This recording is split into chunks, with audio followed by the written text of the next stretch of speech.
असल खरायो।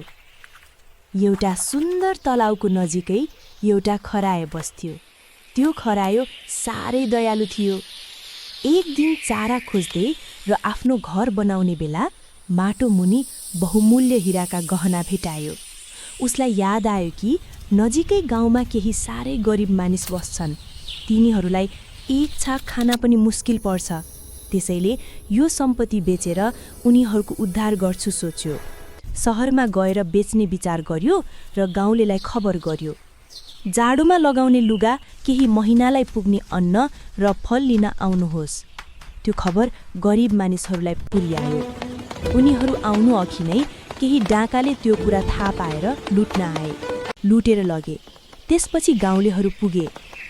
ती गाउँलेहरूले खरायोलाई निराश देखे। उनीहरूलाई पनि धेरै दुःख लाग्यो। तर केही मानिसहरू सन्काहा थिए। तिनीहरूले यसले झुटो बोलेर बेकारमा दुःख दियो भन्दै रिसाए। केहीले त यो फटालाई मारेर खानुपर्छ भन्दै समात्न खोजे।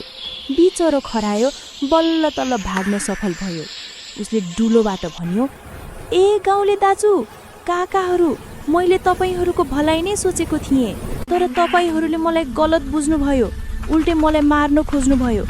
यो कुरा त भगवान र मलाई मात्र थाहा छ। तपाईँले मलाई गरेको व्यवहारले आफै पछुताउनु पर्नेछ। जाबो नाथे खरायोले मानिसलाई सहयोग गर्ने, हामी पनि कस्ता जन्तुको कुरा पत्याउने भन्दै फतफताउँदै गाउँलेहरू बाटो लागे। सायद ईश्वरको कृपा होला। असल र पवित्र भावना भएको खरायोको सम्पत्ति ती डाँकाहरूलाई बचेर तिनीहरू समातिएछन्।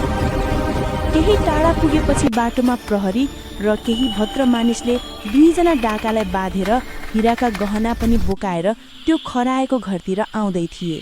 ती बहुमूल्य हिराका गहना पनि झलमल्ल चम्किरहेका थिए। केही मानिस भन्दै थिए, यो खरायो कति असल र दयालु रहेछ। मानिसभन्दा पनि उच्च विचारको रहेछ। गाउँका गरिब दुखीको सहायता गर्ने। त्यो कुरा सुनेर ती मूर्ख गाउँलेलाई पछुतो लाग्यो। तर लाजले मुन्टो निहुराउँदै आफआफ्नो घरतिर लागे।